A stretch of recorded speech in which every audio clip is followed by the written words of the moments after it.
Assalamualaikum warahmatullahi wabarakatuh. Halo, perkenalkan nama saya Salat Bernanda dengan NIM C1C02270. Di sini saya akan menjelaskan mengenai teori pengembangan hipotesis dengan mata kuliah metodologi penelitian.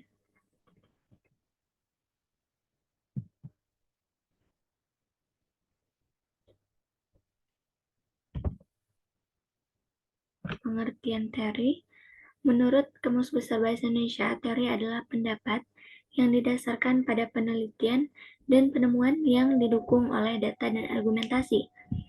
Penyelidikan eksperimental yang mampu menghasilkan fakta berdasarkan ilmu pasti, logika, metodologi, dan argumentasi.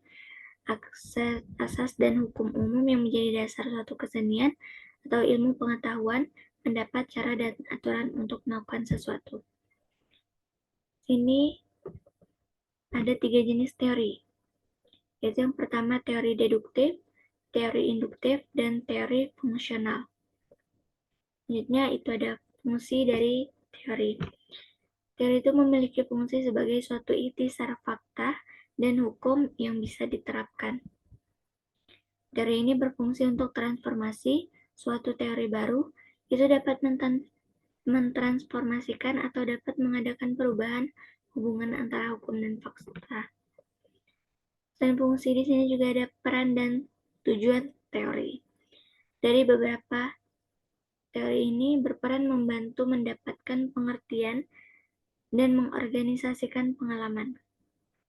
Di dalam teori terdapat preposisi yang berperan penting dalam mengikhtisarkan informal sehingga penafsiran penilaian dan pernyataan kerapatan dapat terlaksana dengan mudah.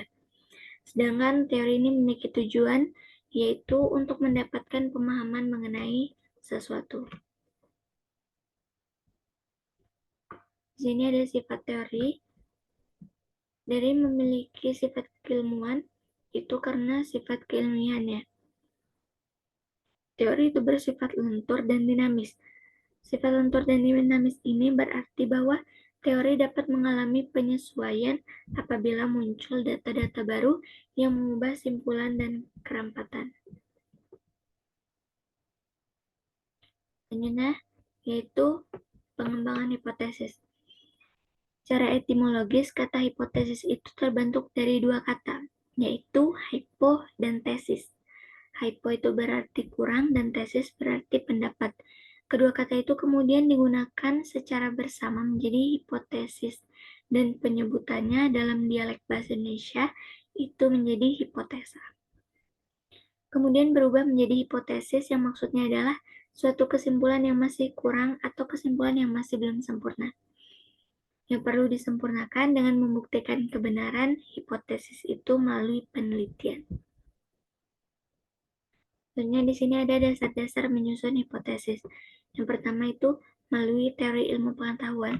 Nah, teori ilmu pengetahuan ini merupakan dasar yang paling kuat untuk dijadikan dasar perumusan hipotesis karena merupakan pernyataan yang secara umum telah diakui kebenarannya.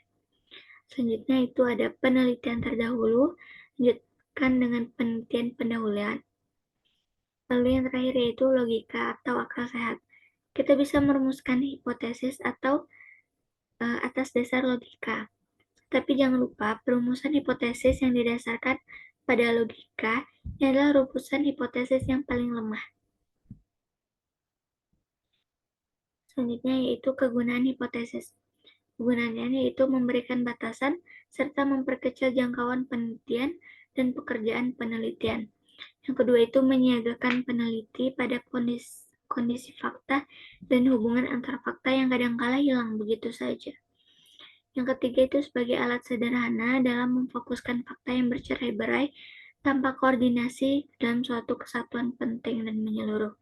Selanjutnya itu sebagai panduan dalam pengujian serta penyesuaian dengan fakta dan antar fakta.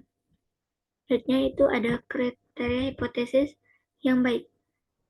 Yang pertama itu dinyatakan dalam kalimat yang jelas. Yang kedua itu dapat diuji secara ilmiah, dan yang ketiga itu dasar yang kuat dalam merumuskan hipotesis. Syarat-syarat hipotesis itu sendiri ada 6, yaitu hipotesis yang dirumuskan itu harus spesifik, lalu harus sesuai dengan fakta, terus mempunyai landasan teori, harus dapat diuji secara empirik, harus bisa menerangkan fakta, dan harus logis. Bentuk-bentuk hipotesis ini ada 4. Yang pertama, hipotesis tentang hubungan. Yang kedua, hipotesis tentang perbedaan. Yang ketiga, hipotesis nol atau pasif. Yang keempat itu hipotesis alternatif. Sekian penjelasan dari saya mengenai teori dan pengembangan hipotesis. Thank you for watching.